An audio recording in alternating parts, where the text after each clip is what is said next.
it's a good thing and a bad thing. Like, I love developing new products. I love, developing new artwork and launching new stuff. But it is this thing where it's like, if you're not putting out new things, right, people you're not relevant.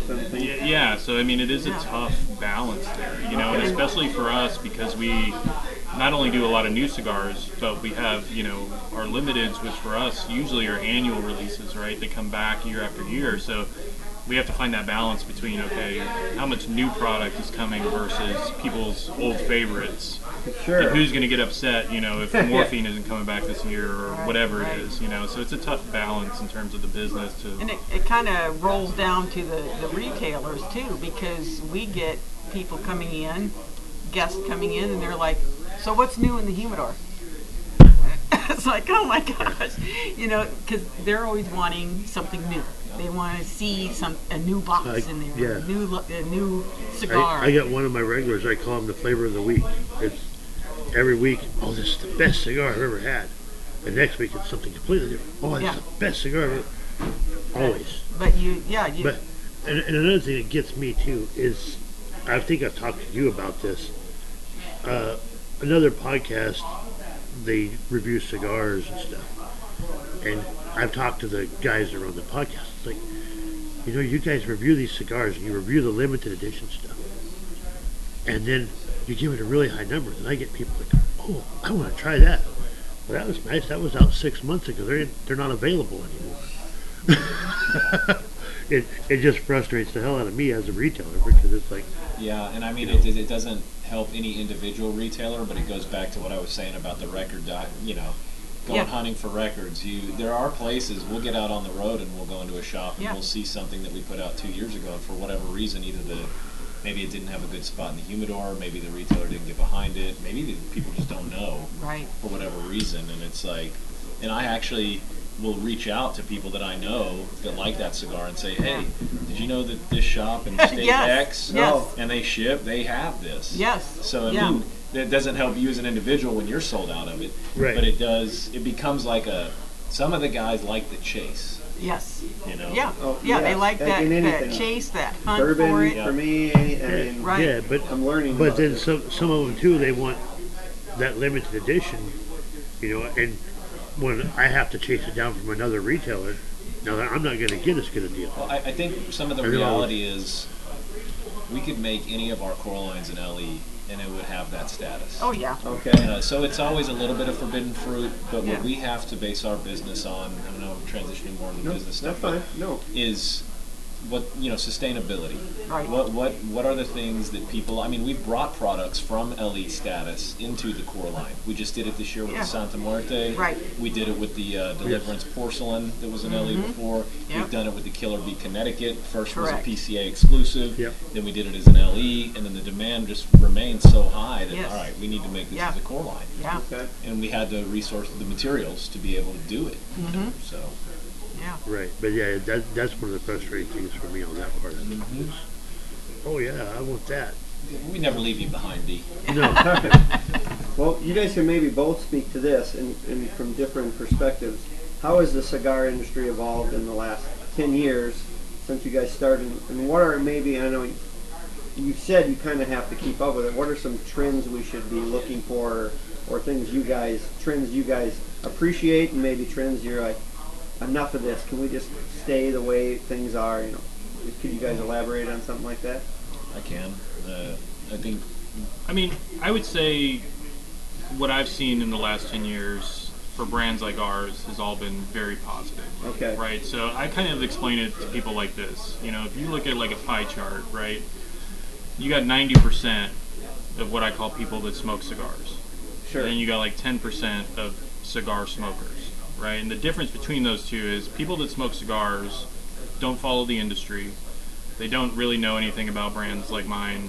They, smoke names that they know, that they recognize, that they see advertisements of. Maybe their dad smoked it, maybe their friend smokes it, right? They smoke playing golf, they smoke on special occasions. They'll buy the same box over and over and over, right? Sure. They're not enthusiasts. And, that 10% is people that are the opposite of that. They follow the industry, they follow social media, they're into it, they know the producers, they know the factories, they know what's new, what's interesting.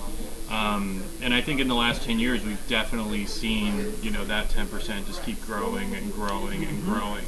And as you get kind of this younger demographic getting into cigars, these are the guys and women, people that are really into it, right? Like, they're the ones that are really spending time on social media, reading reviews, following brands.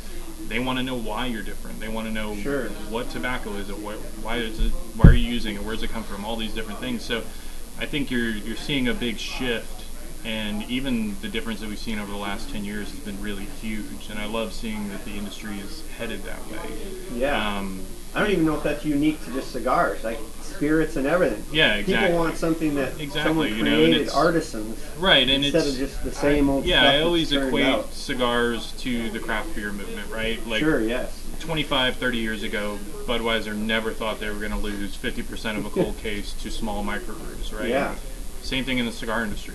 A lot of these big companies that have been around forever never thought that there would be, losing humidor space to smaller, boutique brands. Sure. But, that's what's happening. And I think that from a competition standpoint, I think it's really healthy because there are a lot of brands that are, our size out there that are making good cigars. Right. As a consumer right now, like, it's pretty easy to find a good cigar.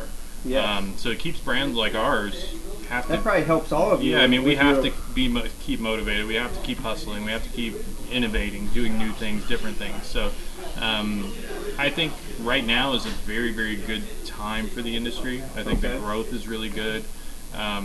What I love to see as well is kind of like I mentioned, that kind of younger guys and women opening new shops, taking new approaches to cigar lounges, very modern, very, really interesting designs, things like that. So it has a nice kind of new, fresh feel to it, which I like to see. Maybe affirms your guys going into this. Like you guys are kind of the tip of the spear, maybe doing. Go ahead. I got a question, and I don't know if you guys have noticed this on your end as the boutique cigar. What I've noticed, and part of it is kind of my assumption from running a business and from working at another shop. You have all the big boys, the big name cigar guys. They've been making cigars for years, and they make the same thing, bam, bam, bam. COVID hit. There was guys sitting at home with nothing to do, and they're, I'll make this walk-in closet into a humidor. So they got online and started buying up everything that they knew. They bought all those cigars. When we first opened up, I was trying to get some of those other company names, because those are your staples. You got to have them. And I was like, well, I'm supposed to have them. But it was like, hey, I need cigars. Well, that's nice. We're back orders. Yeah. But I could call up Derek and say, hey, I need cigars. What do you want? I've got a bunch of stuff. What do you want? The cigar industry wasn't ready for something like that to happen, I don't think. I think in the next 5-10 years, you're going to see the boutiques really blowing up. Well, yeah, your guys are just eroding their market share each year. Well, yeah, and I want to make it clear, like, I'm not saying anything negative about big brands, because I honestly feel like, with the wide variety of the smoking demographics that you have, everybody in this industry serves a purpose, right? Correct. Like, we all have our place, and, it's, you really can't say anything negative about, somebody smoking one of those cigars, because a lot of times them smoking that cigar gets them into cigars, right? And eventually down the road they're smoking my cigars, right? Yeah. So everything has its place and everybody serves their purpose in this industry. That's what I find out too when I have a customer in the humidor. They'll say, they'll name off the big boys, and yeah, sometimes we have them, and I'll show them what we've got, and I'll say, well, have you ever heard of Black Label or Rojas, some of the smaller boutiques? And they're like, no, I've never heard of them. And I'll point them to, if they're more into the mild medium or whatever, I'll point them to what that company has to offer and say, just give it a try. And they'll look at it and they'll, and of course they like the box and Oh, they're the like, artwork, yeah. okay, sure, I'll give it a try. Yeah. And then it's from that point, it's like it's a no-brainer. They come back and they're like, oh, I really like that porcelain I smoked, or I really like that Lawless. It had a lot of that black pepper you told me, and they're coming back. I wasn't trying to say anything bad about the big guys. I just don't think they were prepared for COVID. Right. No, for sure. Yeah, They weren't prepared for it. So all of a sudden, all their stuff, hey, they made great sales. It's all gone. But now they're going, oh, now we've got a year to get product ready before it's even ready. So there's some companies that I still can't get stuff for. I think there has been a shift though. People want something well crafted. Sure. Like and cigars are no different. I mean, you can tell. I mean, when I walk in that humidor, nothing else grabs my eye other than that artwork. There's some that just it does. There's no denying that. Once again, nothing against bigger. And I think it feels like they mail that part in, like, well, we make the cigars, so they're going to buy them no matter what. Where you take everything is well crafted, like the artwork, to bring the names, it's well thought out, and then the cigars taste good too. So it's like, I told James last night, Black Label, I only have to sell it one time. Yeah. Because once I sell it, people come back to buy more of it. Yeah. Probably 9 times out of 10. Well, Other cigars you have to kind of keep selling.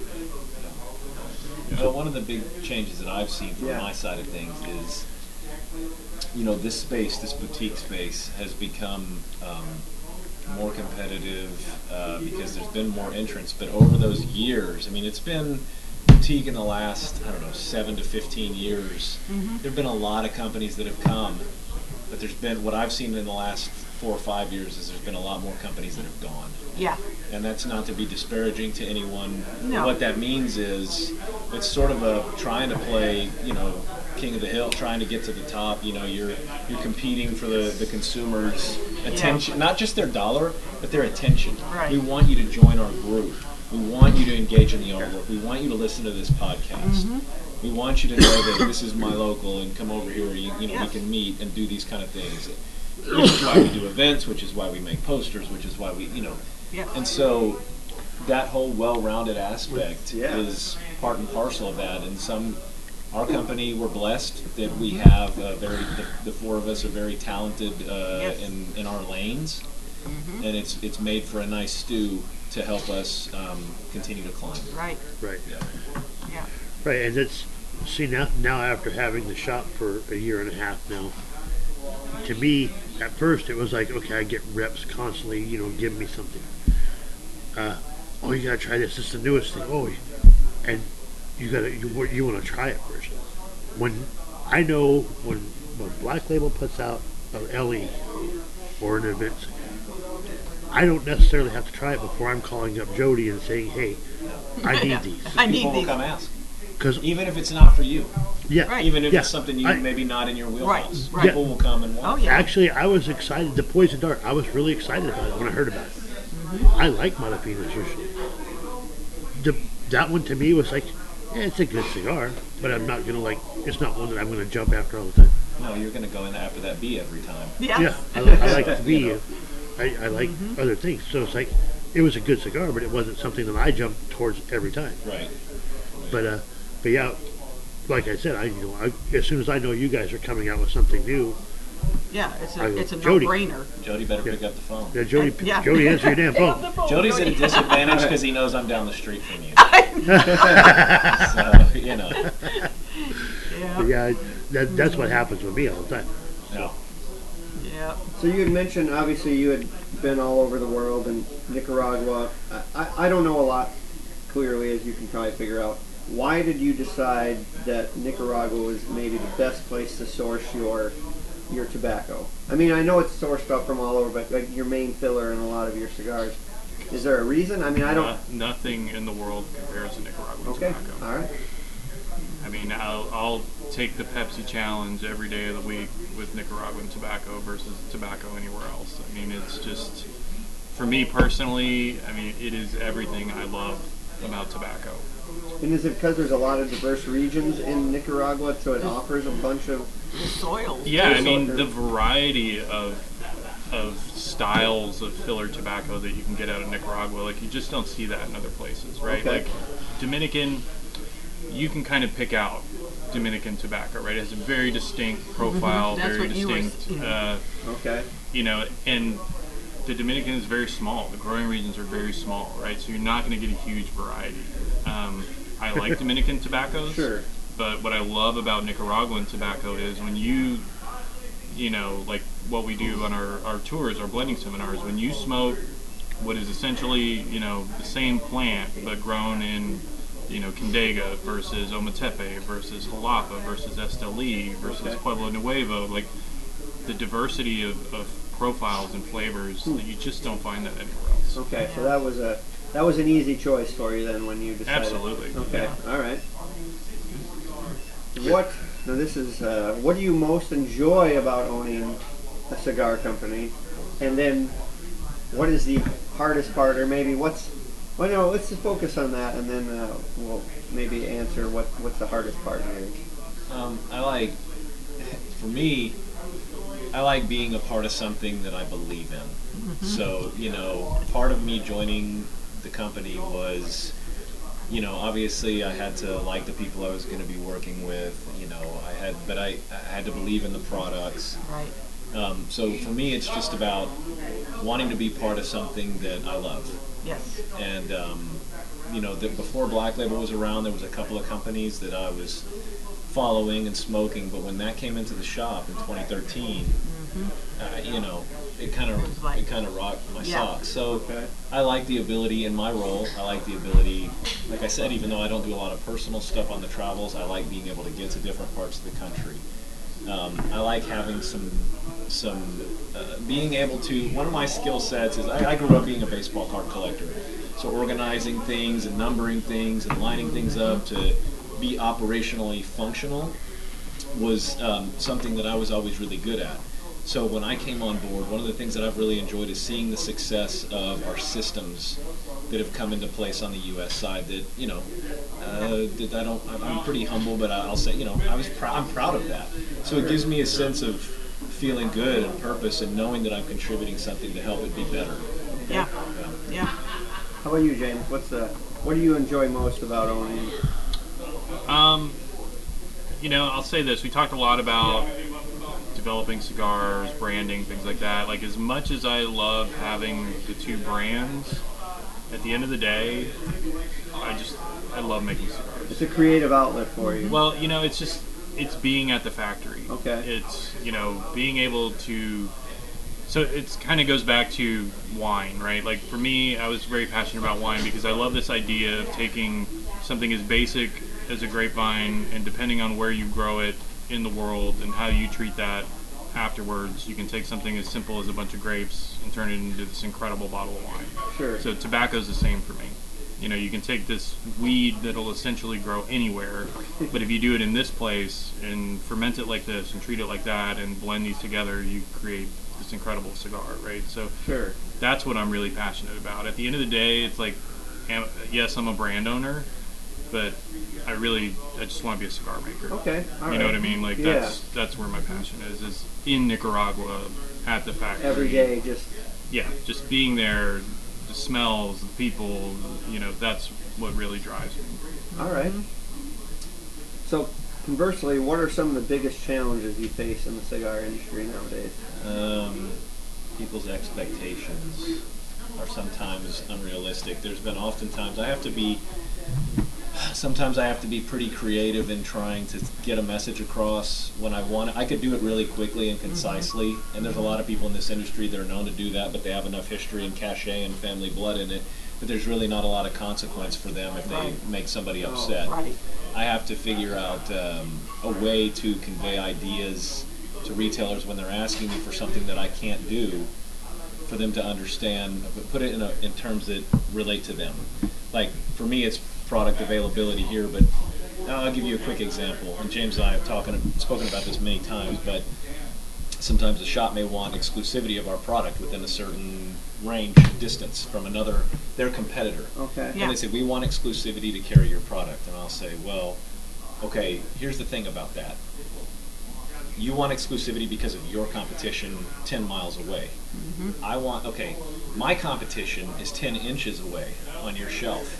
So Yes. if you'll give me exclusivity as the only product to be carried in your store, Exactly. then I'll give you exclusivity to my product. And they all balk. Yeah. Oh, what? I can't do that. I'm a cigar shop. I said, exactly. Exactly. Exactly. Yes. And I would never realistically ask a retailer not to carry other products. I've worked on the retail side. That's part of the reason that they asked me to join, was they knew I brought that Right. perspective to the team.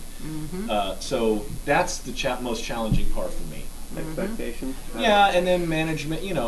I'm kind of HR for our reps. I mean, our setup is a very unique one, but I have to be the hammer. And and it's the same kind of thing. I want to encourage and foster the team to do well, but at the Right. same time, it's like, but you need to. This isn't working. So managing expectations, I guess that that's the headline to everything I'm saying on the Right. team side or the retailer side, is managing expectations is the hardest part. All right. So he hasn't given me exclusivity. Is what he's saying. Right. How about you, James? I know you had mentioned before that you really like to stay ahead and kind of, I don't want to say set trends, but you feel like that's a challenge always time to kind of, okay, what's the next thing I need to stay ahead of what? Oh, it everyone- definitely is. Okay. Yeah, I mean, that's definitely a huge hurdle. I think kind of on my end of things, I have kind of my own, kind of a similar version to what Derek's talking about, but a little bit different, just because, this industry is kind of interesting and unique in the way that a lot of people want to know the person behind the cigars, Yes. right? Okay, Yes. yeah. All right. And it's like, you don't necessarily know, like, the dude who's brewing your craft beer, No. right? But when it comes to cigars, it's a very personal Okay. Right. industry, which I was kind of surprised by that when I came into it, you know what I mean? And so for me, it's kind of an expectations thing, but it's more kind of on that side of things, you know what I Okay. mean? I think there's a lot of retailers and consumers that, base their cigar decisions off of something I say, or Sure. the way I dress, or whatever. And Okay. so it's kind of a weird dynamic for me. I'm not the most outgoing social person. Okay. I do love getting up here and visiting retailers and seeing consumers, and having that one-on-one time with those people. But it is something that I've had to kind of like step back a little bit in terms of like my accessibility and things like that, just because some times along, over the years, people have kind of crossed that line a little bit. Okay. So yeah, that's kind of a part of it that has always been not the easiest for me, is, I want to be open and available to people, and, and do that side of it, but there are boundaries, Yeah, and, absolutely. as the brand, kind of the face of the brand, that can get Right. weird sometimes. Okay. Put it that way. Maybe sometimes, like, leave me alone. Let the mystique be. Like, Yes. you can't ever see James. All he does is come up with art and names. Amelia with Scott. Yeah. I will say, But I'm no, I starting mean, to- it's. I mean, you say that, but I would love to just be that way Yeah. a little bit. You know what Yeah. I mean? Like, it's. Yeah. I want the cigars to speak for themselves, right? Sure. Like, I don't want people to make judgments about our brand, about our products, based on me or what I do, like or him because any they of that good stuff. cigar, You know yeah. what I mean? Yeah, like, and I'm not the kind of person that goes on social media and talks about politics or religion or any of that stuff. I keep it all very generic, but still, we've had in the past, retailers that may not carry our products because they may not like how I dress, or Yeah. the certain Okay. parts of the artwork, or things like that. So it is kind of a weird dynamic there. I would love for the brands to just really stand on their own. Well, I will say that artwork is. I don't know. Have you guys gotten any awards? Is there such thing as awards for all that? I mean, Let me do this one. Okay. yeah. One of the things, we show every year at the trade show. Yep. Oh, yeah, And okay. we got an award. We were categorized in the, you have your macro, micro, and meso levels of exhibitors, and we're considered a mezzo, and we won Best in Show for that because of our booth design, which James's wife Angela is really. I mean, he creates the artwork. You know, Angela puts everything together, and then my job is to run sales and make it all operate. Yeah. Okay. And so that's, you know, things like that. Yeah, there are awards. We've gotten Factory of the Year from some reviewers who are very well respected in the industry. We got that award from PCA. We got Brand of the Year. So yeah, it's awards, and you don't work for that, obviously, but it is nice. It Nice is. affirmation of what It's you're nice doing. to kind of give yourself a pat on the back. Well, we already, like I said earlier, we know what the numbers are, Right. but sometimes you wonder, does anybody else see you? Right. And those are the kind of things that let you know, yeah, people see us. Well, I know what you just got in Cigar Aficionado with some of your.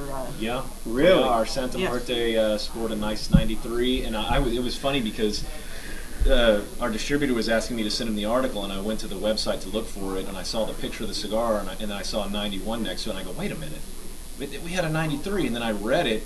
Oh, that's what they gave to the short Robusto. Yeah. Cool. So I keep scrolling, and I see another one on the same Santa Muerte. It says 90, and I go, But we had a 93. Oh, they did the Corona Gorda too. yes, So they you know, did they more than did one. all three, Yes. and that again, Yeah. it feels good. It feels good. Anybody who tells you it doesn't is pulling your chain. Oh yeah. Well, yeah. I mean, once again, you're not making cigar. You're making it because you enjoy doing it. I mean, obviously it's a business as well, but yeah, I'm sure it's an outlet for you as well. Sometimes when you get ideas and scribble them out. One thing with this industry is, I don't care what anybody tells you, it is a tough industry. Oh, I So bet. I mean, first and foremost, yes, you have to be very business minded. You have to run this as a business, but to make it as far as we have, first and foremost, you have to be passionate about it. Yes. If you're not passionate about it, then there's no way you're going to People ride see it through out it. as long as you have to be successful in this industry, because it is probably, I mean, I've owned several businesses over the last 20 years. This is by far the toughest. Okay. Well, maybe you can speak. There's cigar reps, and then there's the owner of the company that's coming in, Right. and I'm sure you bleed, Yeah, I mean, so people can pick up on that. for a long And then when time. they meet you, James, too, I mean, same thing. But You know, some people here in this building have heard me say this, but the reality is, James is the face of the company. That's how it is. That's how we want it to be. That's by design. When I came on board for a long time, I always make the analogy of James is John Glenn. He's on the cover of Life magazine. Okay. He's on Time. He's in the newspaper. Everybody Right. knows his face and knows who he is. I'm ground control at NASA. I'm in the bunker.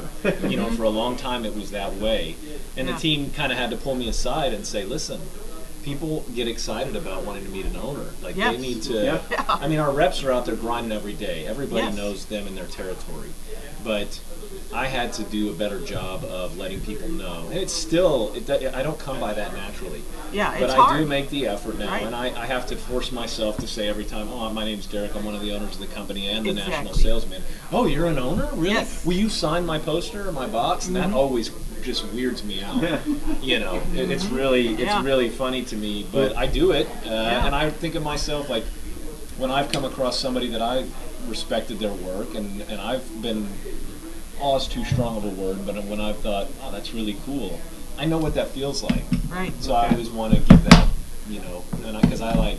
you enjoy nerding out with people about cigars? 95% of the time. Sure. 5% of the time, it's like. Well, Derek, will you sign my cleavage? Not right. But I mean, it's also what we talked about before we got on air, and that is, there are days I come in here and I want to sit up the table and do that, and there are days I want to come in And just sit in the chill. corner. Yes. And I talked to Dwayne and Val when they first opened and said, "Listen, I'm always going to be here. I'm always accessible to you, but there are times when I'm going to come in and I just came to smoke a cigar."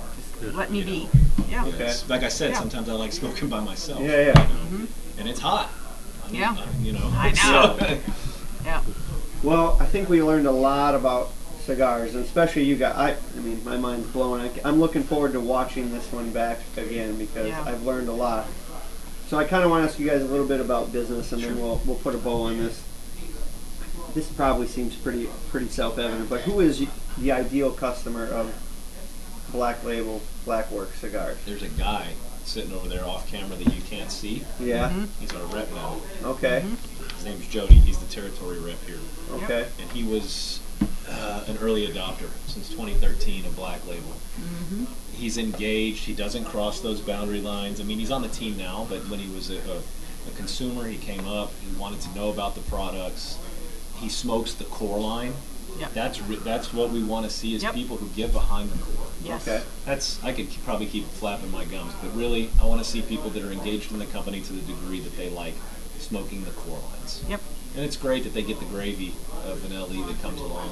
Right. But the meat and potatoes of the business is the core line. Yeah, I mean, I think that, we have a really wide variety in terms of our customer base. Okay. But it is always extremely humbling to me that, like, my goal is, I just want to make somebody's rotation, right? Sure. If you rotate through 5 cigars and that's kind of your go-tos, I want to be one of them. Right. The fact that we have so many people that will only smoke products out of our factory that are Oveja Negra exclusive. Okay. Like, Yeah. that is just so humbling to me, and Sure. I love it. Like, it's such a cool thing that that our products have spoken to somebody that much and they've found their thing. And that's the thing for me is, like, our ideal customer is somebody that smokes our product and says, "This is it." Yep. They, Okay. and I love to be able to, because I, as a cigar smoker, looked so long to find my thing.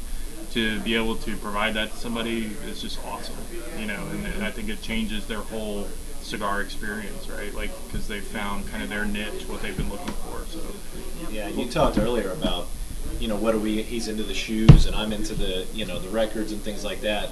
There are people out there now, they take pictures and their entire office is nothing but Oveja Negra stuff. Yeah. Oh yeah. And that's, Well, the art's amazing. that's what it makes me think of when you Right. say that. Right. There's a wall Well, back it's not, here it with is all it of is up the there. art, but I mean, like we always say, the artwork, we want it to draw your eye to go pick up the first one, to your point, Yes. Dwayne. Yes.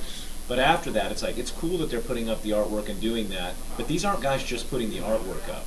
Yeah. These are people that are buying box after box, and they're smoking the core, they're getting the LE, right. I mean, they're coming to the factory, like they're the coming to our fact events. that our cigars, our brands, mean so much to somebody that they'll take their time, their effort, spend their money to frame our posters, do like that. To me is just like, I always just feel it's awesome. Yeah. Like, I always just feel like so humbled. Like, wow, that's so cool that we've been able to provide something in somebody's life Sure. that they can just get behind, and it makes them happy. And that's, Well, they become your best salespeople too. when They people- really do. yeah. Yeah. And- Word of mouth. That's Word of just mouth like is huge. I kept saying. I was talking to James last night. James and Jody were at an event 2.5 hours away last night. We went down there because of my love and respect for these guys. That's why we went down there. Yep. The lounge was a pretty good lounge, but we went down there Yeah. because of these guys. Well, and I would have probably never went down there if they weren't going to be there. Well, maybe unintentionally or somewhat intentionally, I think it's a whole experience with your line because it is. It's the art, so it draws someone's eyes, and then that's a unique name. So I got to imagine if they spend this much time on that art, and then this much time, and then, the cigar has got to be, and it doesn't disappoint. So then, the whole thing Yeah. is so well crafted that Yep. it creates which as sales, like anything, it's an emotional shoes, it's an emotional records, it's cigars. It's not just I'm smoking, it's an emotional Right. experience. No, for sure. You're right to a point, but I also, the shop I used to work at, I actually had a guy that was he did graphic design stuff, some marketing. I was in there talking to him at the humidor one time, and guy had been coming there for years. When I started working there, because I was already smoking their stuff, I liked it. So I was in there talking to him one day, and I was like, "You ever try Black Label stuff like this one?" He goes, nah, I just looked at the boxes and it looks like a marketing gimmick to me. I was like, oh no. You know, we're not going to capture it. And a guy like Right. that and a retailer like that won't bring our stuff in because of a name or how Yeah. Well, I dress or James dresses or, Yeah. whatever. We're never going to capture that. We don't expect Right. to capture 100% of the cigar market. But see, that Yeah. was the funny part, because he was like, oh, it looks like just a marketing gimmick. It's just a regular cigar. I said, no, try it. So grab one and try it. So once you try it, you'll change your mind. What you should have done is taken the band off and then 10 minutes Yeah. later, when he doesn't know, say, oh, here's a shop cigar. We wanted you to try this and see. Yes. And when he's done, tell him, oh, that was one of those black labels. You think it's a gimmick still? Yeah, Yeah. exactly. But no, I told him, I said, try one. And I talked to him long enough, he was like, okay, I'll try it. He tried it. Like I said, after he tried it, he came back and tried more. Yep.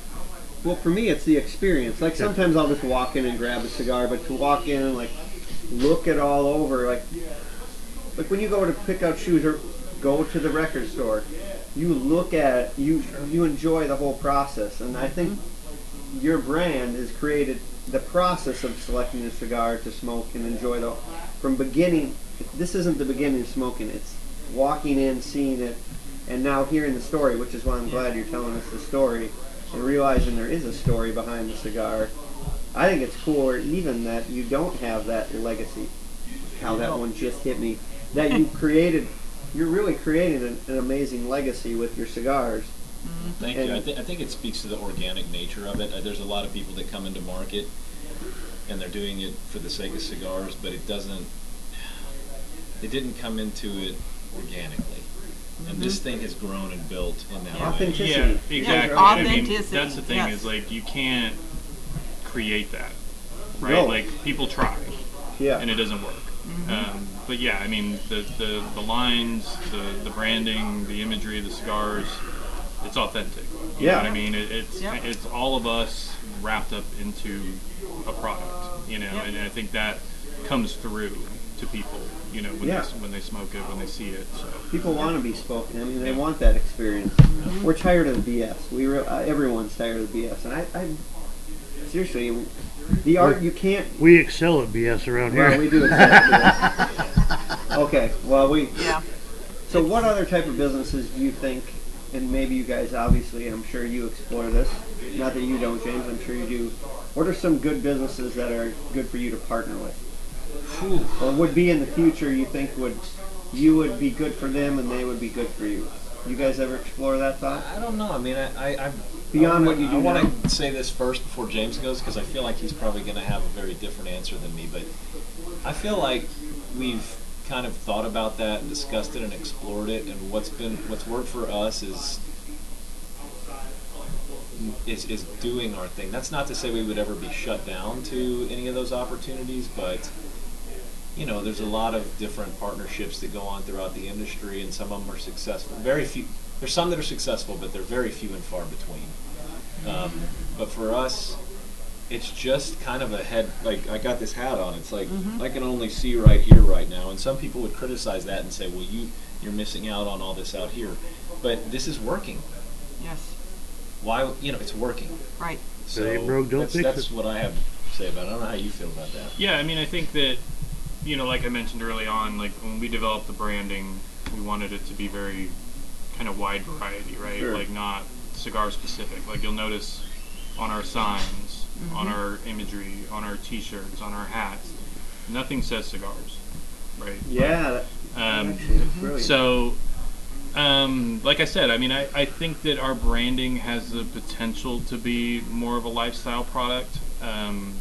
If I had to pick anything, I think that, we've kind of talked about this over the years, just kind of dabbling with the idea of possibly like spirits, beers, things like that kind of coincide with cigars. But, the difficult thing for us, like Derek said, is like, and like I said earlier, this is a tough business.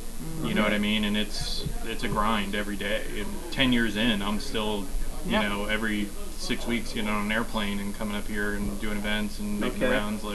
So it's like, it's hard to think about taking your eye off the ball. Sure. You know what I mean? But I think we're still very much in a growth phase of our business. We're nowhere near our plateau.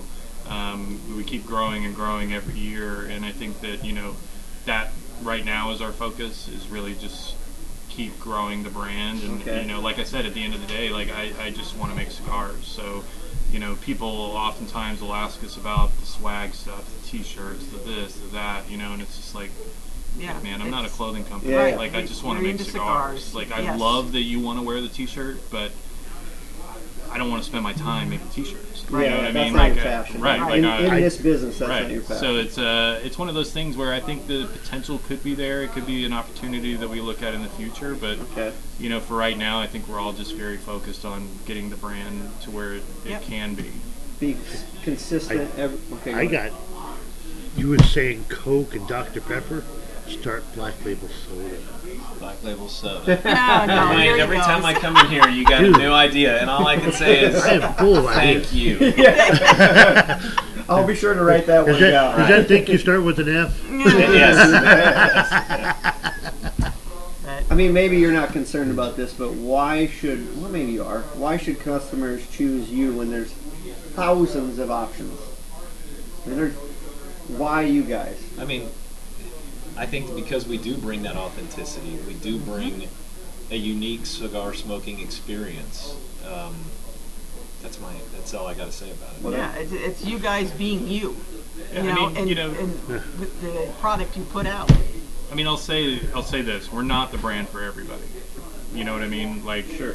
And I think we're the type of brand where not only do we want consumers to be excited about our product, but we need our retailers to be excited about it, right? Like, we want them to understand what we're doing and be able to speak to the product and why it's different.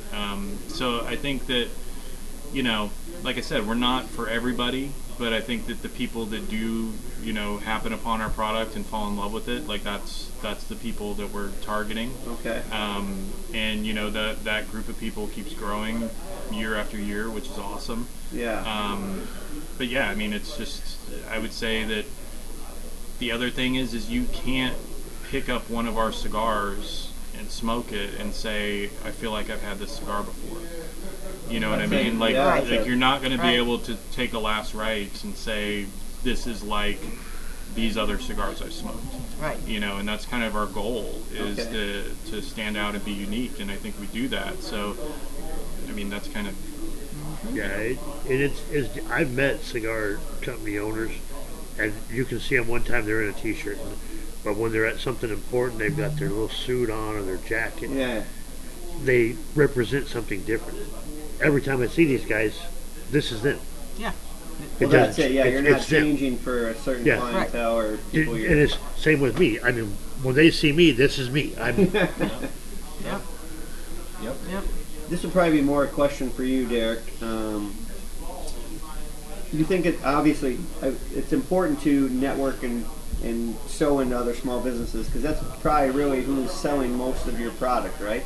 You mean other retailers? Yeah. Yeah, sure. I mean, because you guys are a small business. I mean, Right. because you're a boutique cigar. I mean, your reach isn't, or maybe you don't want that giant reach either, because that might change how you would make cigars and stuff. We want to be where we're wanted. Okay. Where, like to James's point, That's where right. it's where they understand it and they're behind it. Okay. You know. So But getting out on I the road and interrupted you. hustling and Yeah. getting to know all these lounge owners and cigar shops. Yeah, I was saying earlier about the thing for me. It's hard to, not hard, but I don't come by it naturally to introduce myself to everybody as an owner. But I was in Seattle last week, and you know, I had this thought while I was on the road. Every cigar smoker who loves our brand, I want them to know who he is. Right. Every lounge that carries our stuff, I want them to know who I am. Right. Okay, yeah. So, and that's the division of that we were talking about earlier about our lanes. Yep. You know, Okay. Lastly, Yeah, go we ahead. got to start wrapping it up. Yep. I was gonna say, I mean, really, I guess the last thing I'd like to say is, like, what is the best advice, and maybe someone not even in the cigar lane, what's the best advice you could offer someone starting a small business? you know, like I said with cigars, like, I can honestly say if I knew what road lay ahead of me 10 years ago, I may not be sitting in this chair. Okay. So I think that a lot of times it's, you know, yes, educate yourself on what you're doing, but you know, don't just dwell on it. Don't look over all the risks. You know, at some point, like I said, like my wife and I have had several businesses that we've started and sold over the last 20 years, and you know, we've always just been the kind of people that go for it. We take the leap. Yep. But I will say that anything that you do, anything that you go into, it's going to cost 5 times more than you imagine. Yeah, all right. It's going to be 5 times harder than you imagine, and you have to be prepared to, you know, be poor and put everything you got into it, or else, you know, it's going to be real tough to make it work. You know, and there's been times during this journey that, you know, we were dead broke and put everything we had into the factory, everything we had into the business, and it's just what you got to do, you know. And it's a long-term struggle, and you know, but you have to be, you got to be in it to win it, you know. And I think a lot of brands that I've seen come and go over the years is, you know, there was this thing about, you know, 10 years ago where there's kind of a joke in the industry that everybody with $5,000 in a plane ticket thought they could start a cigar brand. You know, and that's just not the reality of it. So I think the other side of it is like, yes, you have to be passionate about it. Yes, you have to want to do it. But at the end of the day, you have to treat it like a business. And you have to take it seriously. You have to know that you can afford to do it, you know, and realize that it's not going to be easy, and it's going to be, you know, a struggle for a long time. So. I was going to say the passion thing. You just got to have the passion for it.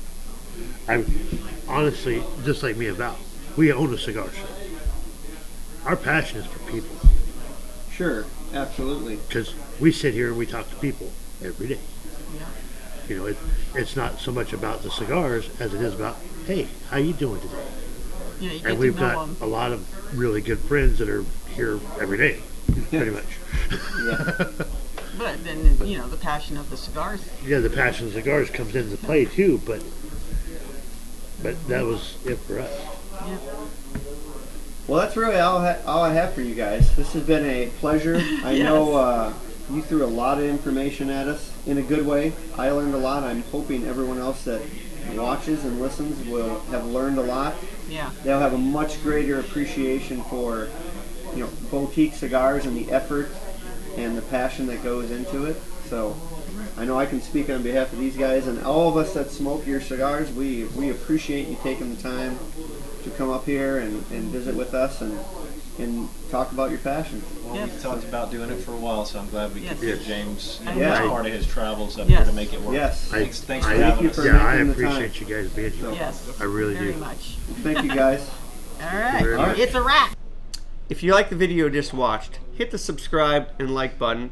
Also, why don't you hit that bell to stay up to date when further videos are coming out. Peace.